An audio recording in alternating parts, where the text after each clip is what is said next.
안녕하세요. 안녕하세요. 뭐 이렇게 좋아요? 너무 기분 좋습니다. 행복한 날. 예, 저도 좋습니다. 예, 성역 공부 시간이 제일 즐거운 것 같아요. 네. 맞아요.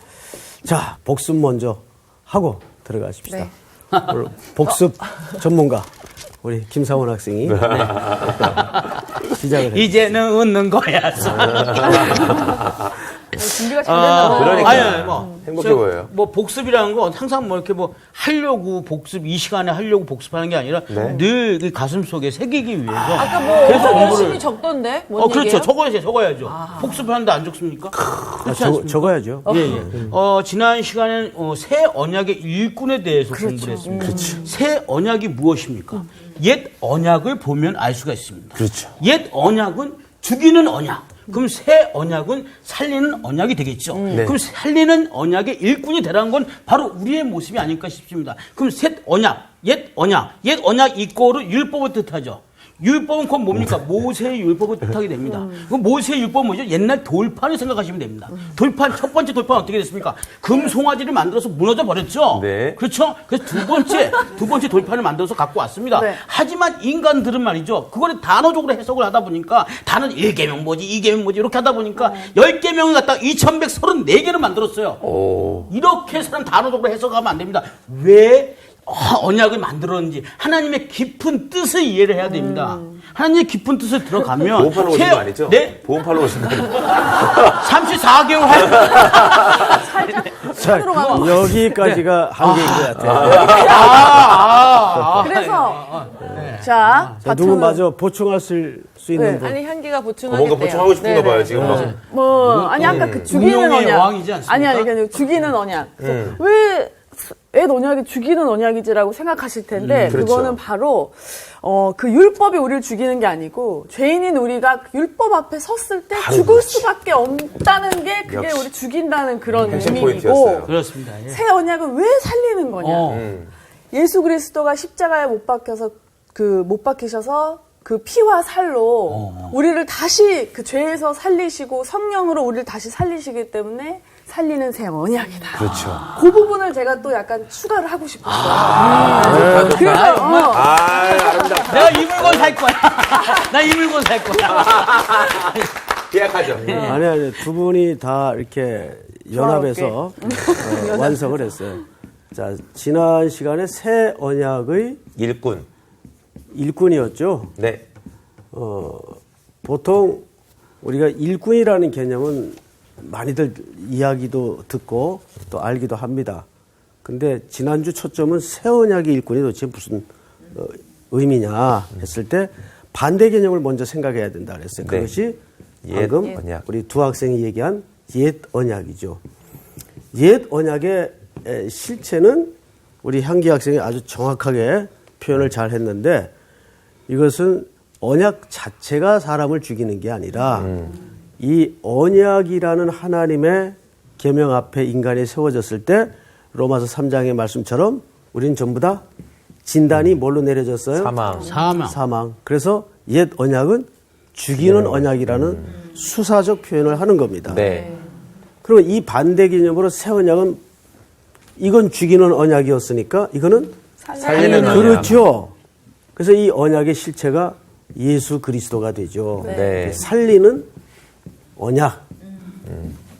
지난주 공부에 그러니까 여기서 새 언약의 일꾼이라 하면 생명을 전하고 생명을 살리는 일꾼이라는 의미예요. 네. 아주 설명을 잘했어요. 자, 오늘은 3장을 좀 마치도록 하겠습니다. 네. 오늘 수업 고린도후서 7강 수건. 우선 12절서부터 2절씩 읽다가 우리 수희 학생이 마무리해 주시기 바랍니다. 네. 우리가 이 같은 소망이 있으므로 담대히 말하노니 우리는 모세가 이스라엘 자손들에게 장차 없어질 것에 결국을 주목하지 못하게 하려고 수건을 그 얼굴에 쓴 것 같이 아니하노라. 그러나 그들의 마음이 완고하여 오늘까지도 구약을 읽을 때 그 수건이 벗겨지지 아니하고 있으니 그 수건은 그리스도 안에서 없어질 것이라. 오늘까지 모세의 글을 읽을 때 수건이 그 마음을 덮었도다. 그러나 언제든지 주께로 돌아가면 그 수건이 벗겨지리라. 주는 영이시니 주의 영이 계신 곳에는 자유가 있느니라. 우리가 다 수건을 벗은 얼굴로 거울을 보는 것 같이 주의 영광을 보매 그와 같은 형상으로 변화하여 영광에서 영광에 이르니 곧 주의 영으로 말미암음이니라. 아멘. 아멘. 오늘 그 주제는 수건입니다. 오, 수건. 수건. 보통 그 베일이라고 돼 있죠. 베일. 네. 그러니까 저것은 우리 무슨 타월 같은 게 아니에요. 여기 이렇게 걷는 떼수건. 신부들이 원래 이렇게. 면사포. 수업에 도움이 안 돼요.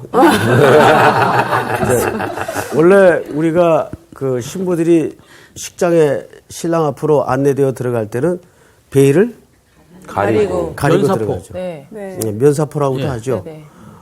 그런데 요즘은 다 이렇게 다 자기들이 젖히고 들어가더라고요. 네. 근데 그거 원래 본인이 젖히고 들어가는 건 아니죠. 네. 누군가에 의해서 이렇게 젖혀서. 열어줘야 되겠죠. 뭐 그건 뭐 중요한 건 아니고 어쨌든 오늘 주제는 수건인데 바울이 오늘 여기서 굉장히 수건이라는 이야기를 자주 언급을 합니다. 자, 우선 본문으로부터 출발을 해볼까요? 말이 좀 베베 꼬아져서 이게 우리가 이해하기가 쉽지 않아요. 그러니까요. 네. 우리가 이 같은 소망이 있으므로 담대히 말하노니 우리는 모세가 이스라엘 자손들에게 장차 없어질 것의 결국. 자, 우리 끊어서 한번 좀. 오, 말이 어렵다. 뭔가가 숨어져 있는 것 같아요. 저자가 마음에 여러분, 꼬이는 것 같아. 지금 우리 강호 학생이 성경 읽기만 해도 어렵다라는 말을 하죠. 어려워요. 어려운데 쉽게 읽는 방법을 하나 가르쳐 드릴게요. 네. 오. 보통 우리가 말을 할 때도 중복문이 알아듣기 쉬워요? 단문이 알아듣기 쉬워요? 단문이 단문이요. 알아요. 근데 설교도 마찬가지예요.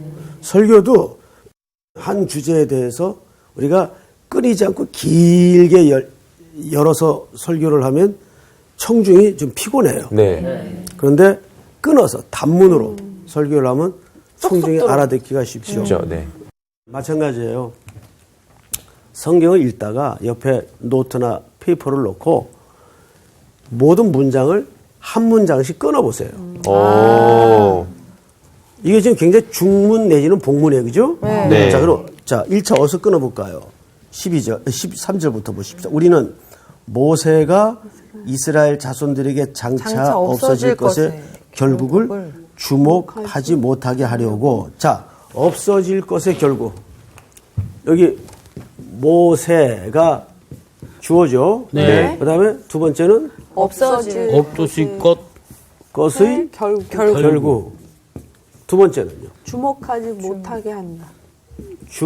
주목하지 못하게. 하지 못하게. 그 다음에 세 번째는 수건을 그 얼굴에 쓴 것 같이. 자 보세요. 13절. 수건을 그 얼굴에 쓴 것 같이 한다. 한 세 문장으로 나누면 되겠네. 그죠? 네. 수건을 그 그 얼굴에 쓴 것 얼굴에 같이. 쓴 것 같이. 쓴 것 같이 아니하노라. 아니하노라. 아니라 아니하니라죠. 네. 쓴 것 같이 아니한다. 이게 이제 그러니까 말이 어려워. 예. 쪼개도 어렵다. 그래도 쪼개도 어렵다. 그래도 끊어놓으니까 조금 이게 한꺼번에 확 이해가 되는 사람은 천재 외에는 없어요. 근데 사실 성경은 IQ로 읽는 게 아니거든요. 영어로 읽는 거기 때문에.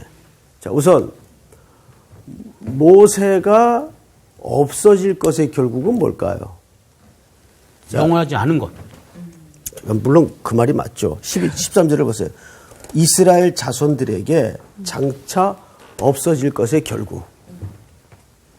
모세가 지금 누구에게 얘기하죠? 이스라엘 사람. 이스라엘 백성들에게 자손들. 얘기하죠. 네. 없어질 것의 결국.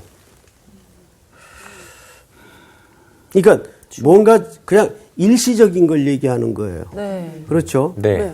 근데 사실은 모든 구약의 내용은 다 일시적인 거예요. 예표적인 성격이 짙단 말이에요. 네. 모세 속에도 그리스도의 예표가 있고 모세에게 나타났던 영광도 일시적이에요. 네. 그 영광이 영원하지 않잖아요. 네. 자, 그 모든 것들을 어느 하나를 딱 집어서 생각하지 말고 구약의 내용이라고 보시면 됩니다. 없어질 것의 결국을 주목하지 못하게. 우리는 대개 모세. 없어질 것을 주목하는 성향이 있어요. 맞아.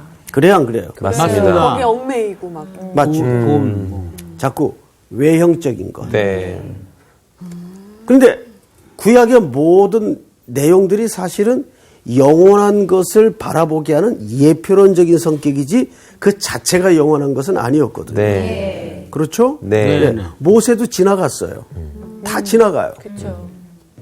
그러니까 영원하지를 못하죠. 네. 그런데 사람들은 그걸 어떻게 했다고요? 주목하죠. 주목했어요. 그래서 못하게 수건을 그 얼굴에 쓴 것 같이 아니한다. 그 얼굴에 쓴 거. 자, 요게 이제 어려운데요. 아, 그러니까 썼다는 거 안 썼다는 거. 내 말이 그 말이에요. 쓴 거. 여기서 아, 우리가 썼다는 이성을 통한 또 하나님께로부터 은혜를 구하는 과정에서 묵상 과정이 좀 필요합니다. 네. 성경은 항상 자기가 하나님께 1대1로 앉아서 묵상을 좀 해야 돼요. 네. 그러니까 성경과 말 건네기를 해야 된단 말이에요. 요거를 우리 한번 한 10초 시간을 드릴 테니까 이 본문만 다시 한번 생각해요. 수건을 그 얼굴에 쓴 것 같이 아니한다. 그러면 이 본문 자체가 수건을 쓴 걸 주목하게 하는 게 목적일까요? 아니면 수건을 안 쓴 어떤 것을 지향하는 게 목적일까요? 두 번째. 두 번째죠? 네. 자, 그거를 조금 더 정확히 알기 위해서 우리는 이제 이 배경이 되는 출애굽기 34장으로 여행을 떠나야 돼요. 네. 항상 이렇게 성경은 신약과 구약이 같이 연결되어 있다. 연결되어서 해석이 돼야 정확합니다. 네. 자, 우리 여기를 좀 표시를 해 두시고 네. 출애굽기 34장을 다 넘어가세요. 여러분 그리고 열어놓고 앞을 보세요. 출애굽기 32장서부터 34장까지는 두돌판 이야기가 나옵니다. 십계명을 썼던 두돌판 이야기. 이 십계명은 하나님이 친히 쓰신 서판이죠. 네. 그런데 32장에서는 첫 번째 돌판이 깨진 거. 우상 숭배에 의해서 깨지고. 실패합니다. 네. 인간에 의해서. 그리고 이제 지금 우리가 먼저 볼 것은 34장인데 34장 29절을 우리 수희 학생이 한번 읽어보세요. 네. 모세가 그 증거의 두 판을 모세의 손에 들고 시내산에서 내려오니 그 산에서 내려올 때에 모세는 자기가 여호와와 말하였으므로 말미암아 얼굴 피부에 광채가 나나 깨닫지 못하였더라. 네. 수희 학생. 네. 저를 보세요.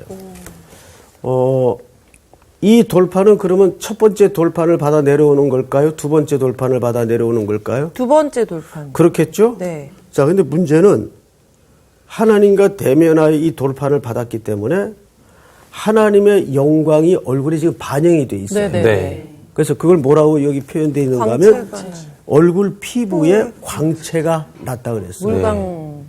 그러니까 피부과 갈 필요가 없어요. 하광, 하나님과. 맞아. 늘 하나님과. 이거는 제가 조크로 하는 말이 아니라 진짜입니다. 진짜. 아멘. 그런데 문제는 뭐냐면 본인은 그걸 알았어요, 몰랐어요? 몰랐어요. 본인은 몰랐어요. 본인은 모르는 게 정상이에요. 아, 그래서 선생님 피부에 이렇게 광채가. 모르셨죠? 아이쿠야. 수건은 진짜요. 이건 이제 조명빨이라고 해요. 조명빨. 자, 그런데 네. 30절을 우리 광우 학생이 한번 읽어보세요. 네. 아론과 온 이스라엘 자손이 모세를 볼 때에 모세의 얼굴 피부에 광채가 남을 보고 그에게 가까이 하기를 두려워하더니 모세가 그들을 부르매 아론과 회중의 모든 어른이 모세에게로 오고 모세가 그들과 말하니 그 후에야 온 이스라엘 자손이 가까이 오는지라. 모세가 여호와께서 시내산에서 자기에게 이르신 말씀을 다 그들에게 명령하고 모세가 그들에게 말하기를 마치고 수건으로 자기 얼굴을 가렸더라. 자, 드디어 여기 이제 오늘 주제가 된 수건이 등장을 하죠. 수건. 제가 그래서 이제 오늘 공부를 위해서 저 방청객 한 분에게 수건을 좀 빌렸어요. 그래서 이게 아까 수건 가지셨구나. 깨끗한 수건인데 다리미질을 좀 안 해가지고 이게 자 모세가 네. 자기 얼굴에 광채가 나니까 얼굴을 가렸어요. 네. 가렸어요. 자, 요거 좀 이따가 또 쓸게요. 근데 문제는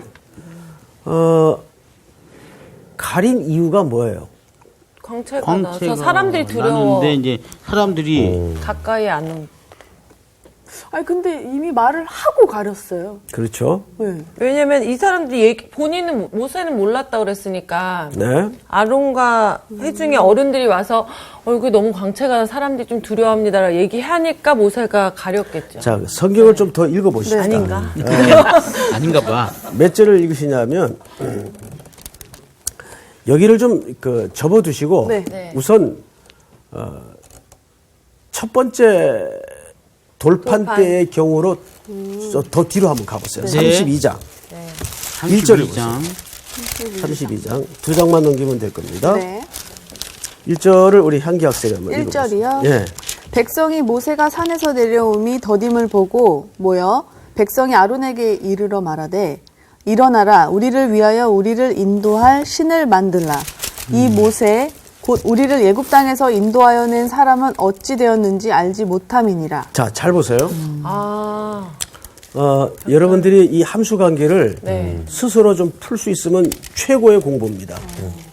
선생님이 답을 이렇게 얘기해서 알아 깨닫는 것도 의미가 있지만 성령께서 우리 성서학당 학생들에게 친절하게 안내하실 거니까 잘 생각해 보세요. 네. 지금 모세는 산에 올라가서 하나님과 대면하여 율법을 받고 있어요. 네. 근데 산 아래 백성들은 하루가 지나고 이틀이 지나도 안 내려오죠. 네. 그러니까 더딤을 보고 산에서 내려오미 더딤을 보고 백성이 이제 하는 말입니다. 네. 아론과 함께 일어나라. 우리를 위하여 우리를 인도하여 낼 뭘 만들자? 신을. 네, 신을 만들자. 잘 보세요. 뭘 만들려고 그랬어요? 신. 그런데 신을 만들자는 이 백성들의 인식이 왜 그런 생각을 갖게 되었는가 동기를 생각해야 돼요. 왜 우리를 인도하여 낼 신을 만들자. 그 전에 애굽 땅에 있을 때 그 신들은 다 형상이 있었기 때문에 그 어떤 신상 앞에서의 그 신상을 보면서 신이 마치 내 옆에 있다라는 어떤 착각을 일으키니까 그것도 전혀 근거 없는 얘기는 아닙니다. 아닌가 보네. 지금 1절을 우리 상원 학생이 다시 한번 읽어보세요. 네. 1절만. 백성이 모세가 산에서 내려옴을 더딤을 보고 그만. 모여. 아, 네. 모세를 거의 약간 신처럼 그렇지. 이렇게 보고 있었는데 늦게 오니까 이 사람이 불안한 자. 거예요. 뒤에 보면은 어떻게 되는지 알지 못하니까 신을 대신 자, 말고. 보세요. 이스라엘 백성들이 신을 만들겠다는 의도와 동기는 모세가 보이지 않음으로써 시작이 되었어요. 네. 아, 그치. 모세가 안 보인단 말이에요, 지금. 네. 그래서 뭘 만들겠다고 의도를 한 거예요? 신을 만들. 그러면 조심스러운 이야기지만 이 사람들의 인식 속에는 어느새 모세와 신이 같은 게. 같은 동격이구나. 위치에 네. 막 올라가 있었어. 기적 많이 용이 행하니까 되는 그것도 거네. 그거를 모세가 했다고 순간적으로 착각하나 봐. 모든 거를. 그러니까 잘 보세요.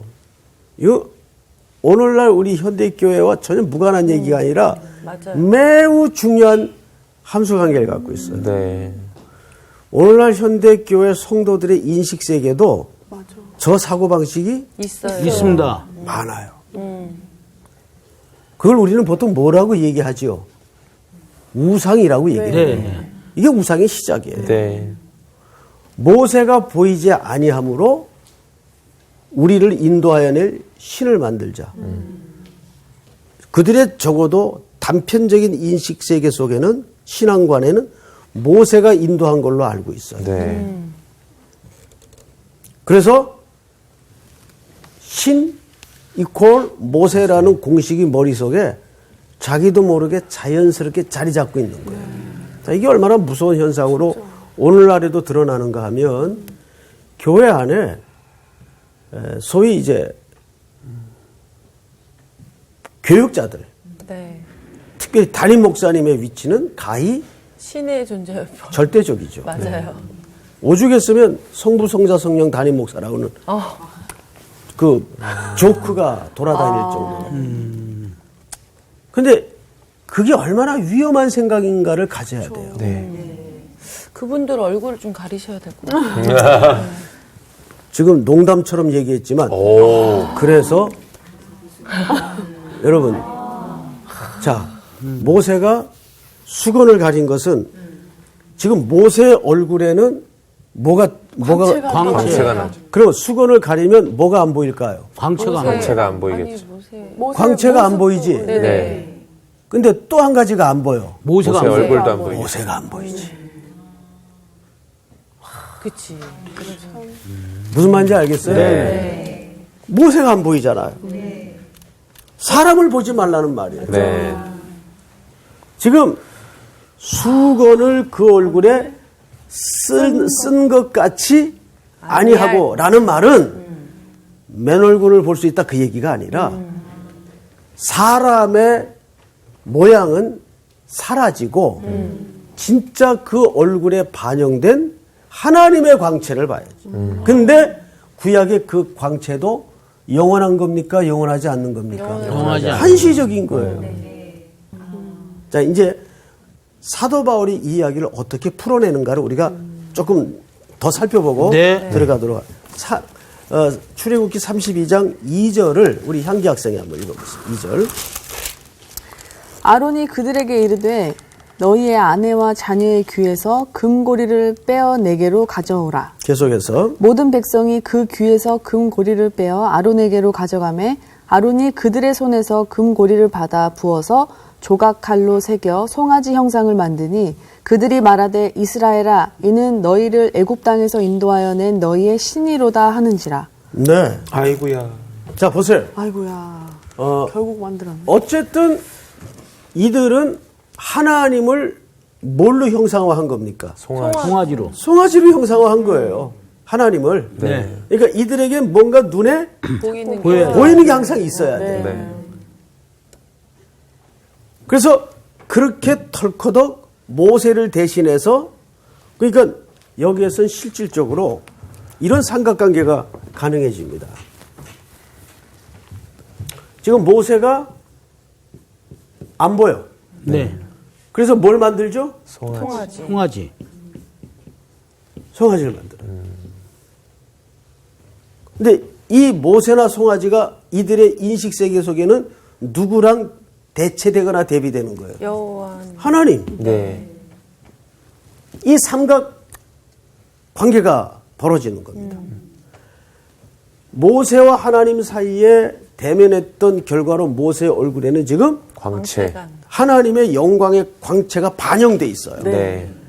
이거를 백성들이 보기에는 너무 지금 감당이 안 돼서 모세가 수건으로 가리는 거예요. 네. 그런데 출애굽기 34장으로 다시 가서 보세요.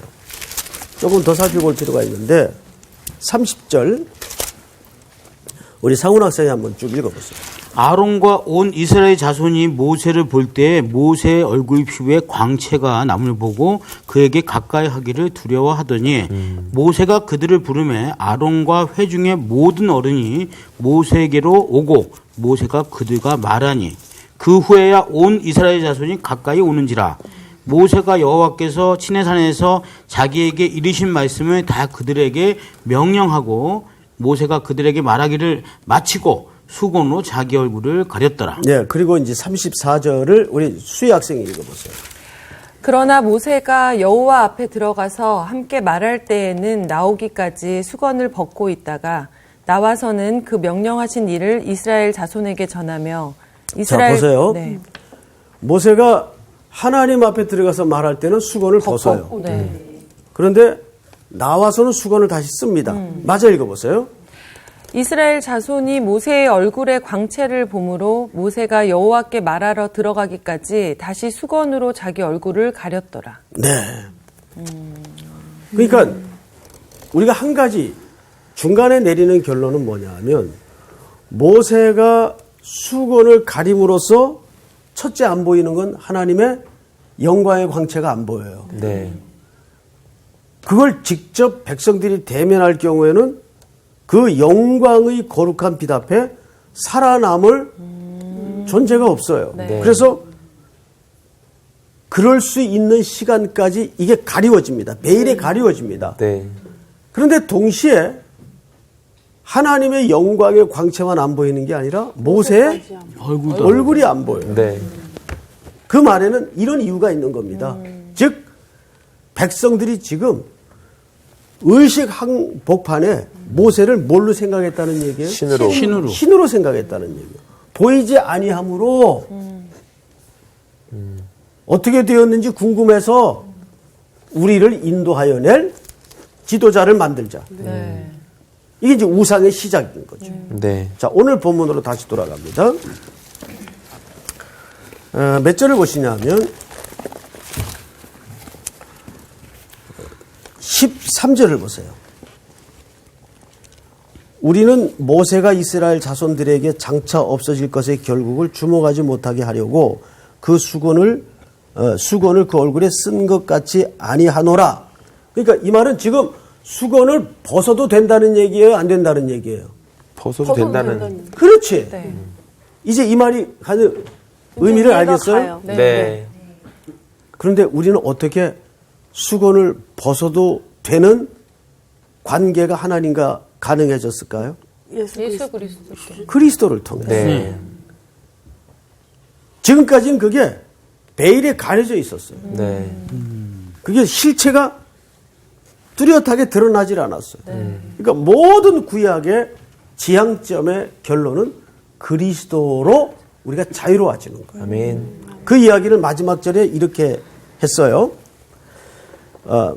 17절에 보시면 주는 영이시니 주의 영이 계신 곳에는 자유가 있느니라. 그렇더라고요. 신앙이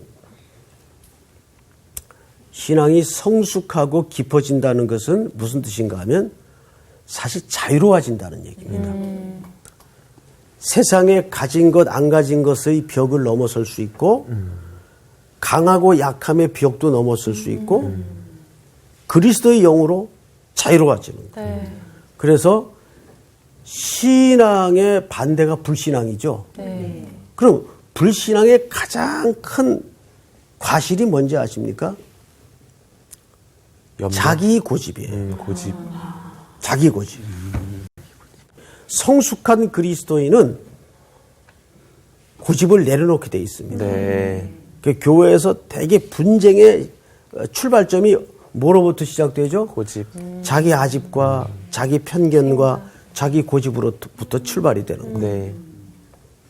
그 굉장히 큰 교만의 그 동기가 밑바닥에 있는 거거든요. 네. 자, 그러면 우리가 14절을 한번 볼까요? 14절을 우리 향기 학생이 한번 읽어보세요. 그러나 그들의 마음이 완고하여 오늘까지도 구약을 읽을 때에 그 수건이 벗겨지지 아니하고 있으니 그 수건은 그리스도 안에서 없어질 것이라. 네. 이거를 여러분 사실은 누가 벗기신 겁니까? 예수님. 예. 우리의 신랑 되신 예수님이 신부의 얼굴에 가리워졌던 베일을 벗겨서 누굴 똑바로 보게 하는 거예요? 예수님을. 그분 보니까 구약의 그 모든 것들이 바로 우리 신랑을 설명하고 네. 가르친 내용이었구나. 이게 명료하게 들어옵니다. 네.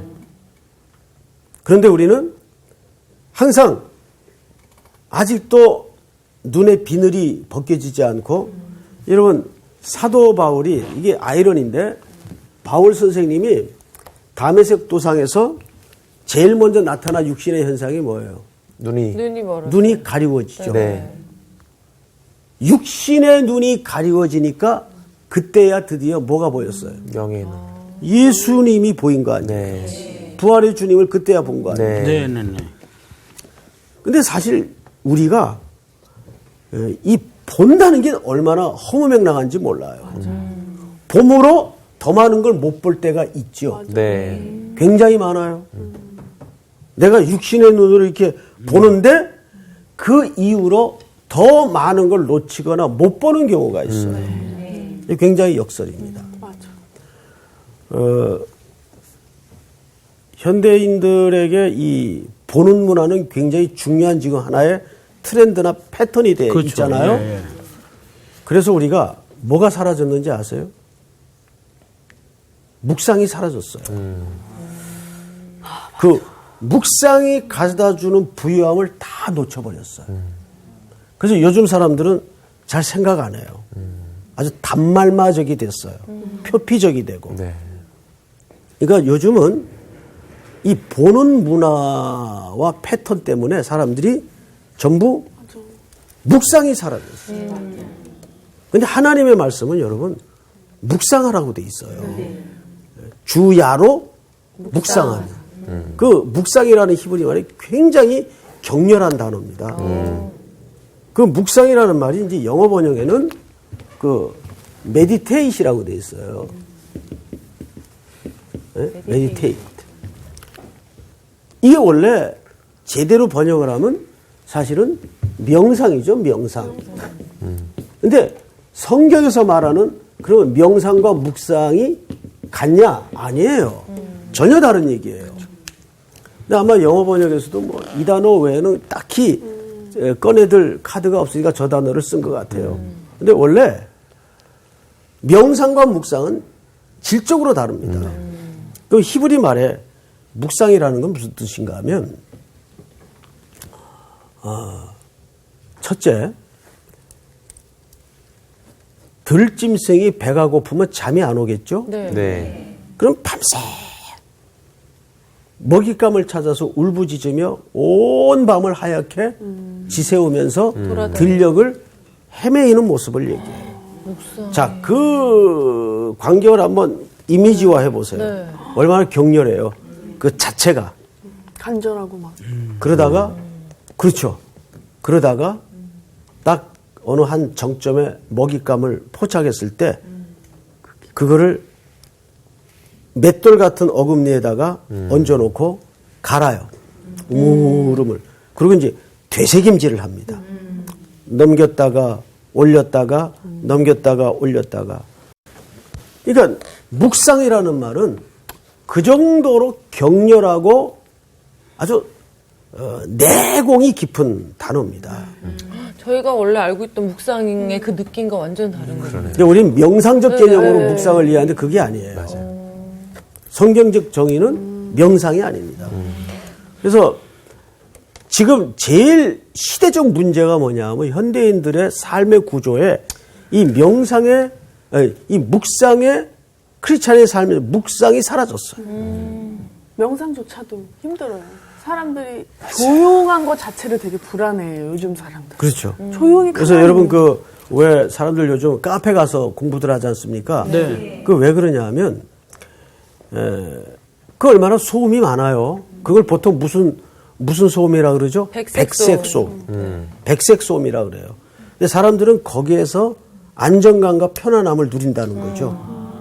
네, 그래서 그 시끄러운 데서 공부들을 오히려 라디오 틀어놓고 공부하면 또 집중이 잘 되고 뭐 그런 또 과학적인 논리를 얘기하는 사람들도 있더라고요.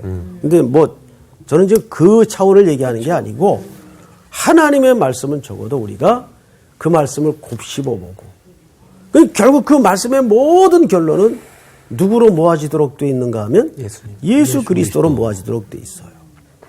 그래서 바울이 이 얘기를 이제 이렇게 재해석합니다. 결론. 18절을 한번 같이 읽어볼까요? 전체가.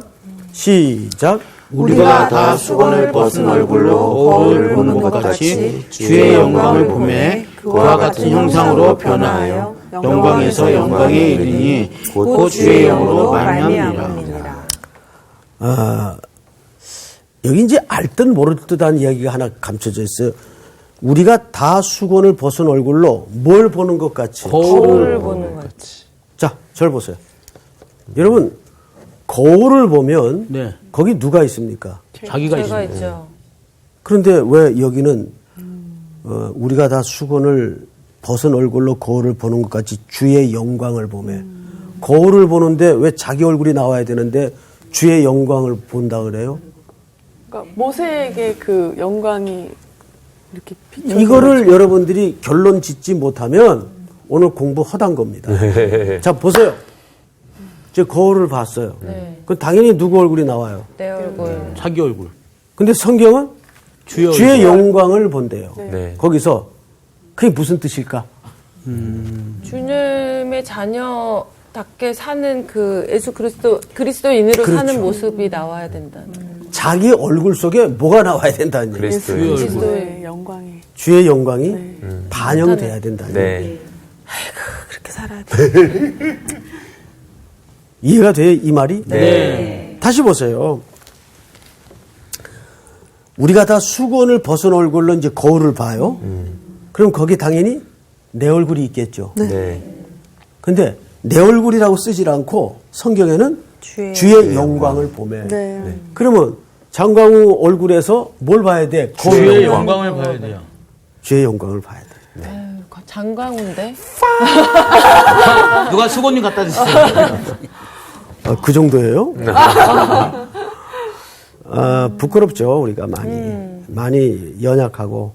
그렇지만, 선생님이 여러분들을 이렇게 오랜 시간 졸업도 못하고, 이렇게, 봐온 결과, 정말 얼굴에, 이건 제가 농담으로 하는 얘기가 아니라, 옛날보다 훨씬 광채가 나.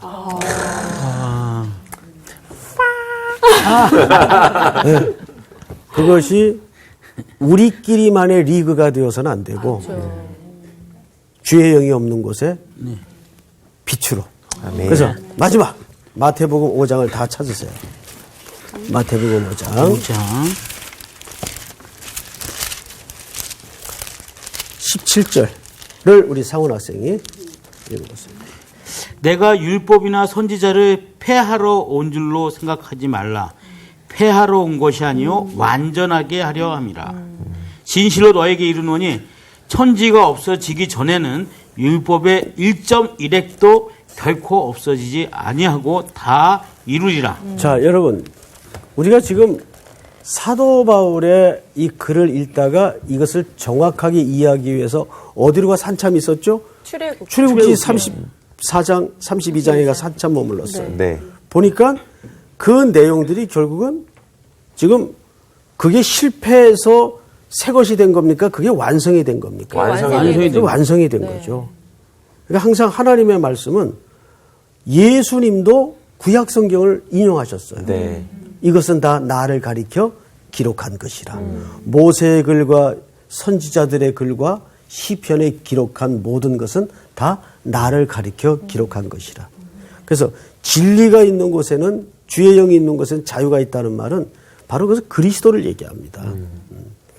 여러분들 거울을 볼 때마다 앞으로 깜짝깜짝 놀라는 여러분들의 얼굴에 주의 영광을 만나서 아멘. 놀라는 은혜가 있기를 바랍니다. 네. 끝. 감사합니다. 감사합니다.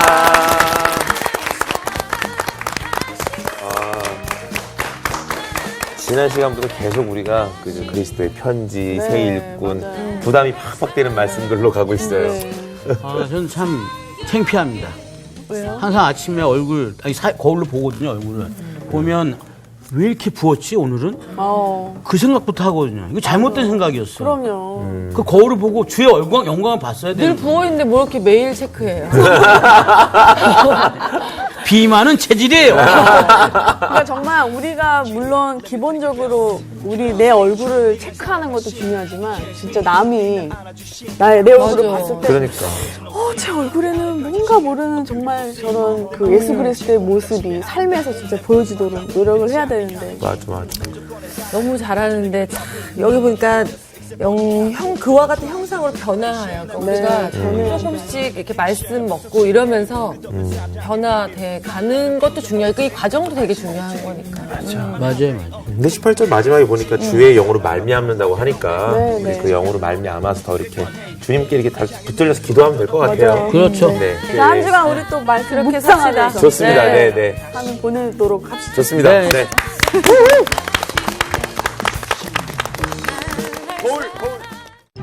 이번 주 퀴즈입니다. 하나님께서 먹어도 된다고 하신 것은 무엇일까요? 1번 굽이 갈라져 있고 새김질도 하는 짐승, 2번 지느러미와 비늘이 없는 물고기, 3번 날기도 하고 기어다니기도 하는 조류. 정답을 아시는 분은 CBS 성사학당 홈페이지에 정답을 올려주시거나 우편으로 보내주시면 됩니다. 보내실 곳은 서울특별시 양천구 목동서로 159의 1 CBS 성사학당 담당자 앞입니다. 연락처를 꼭 남겨주세요. 선정되신 분들에게는 하나님의 말씀을 전 세계에 보급하는 대한성서공회에서 성경, 송태근 선생님의 교회가 알고 싶다, 김기석 선생님의 아요, 끙끙 앓는 하나님, 성경 통독을 위한 최고의 자습서 성경 2.0 가운데 하나를 드립니다.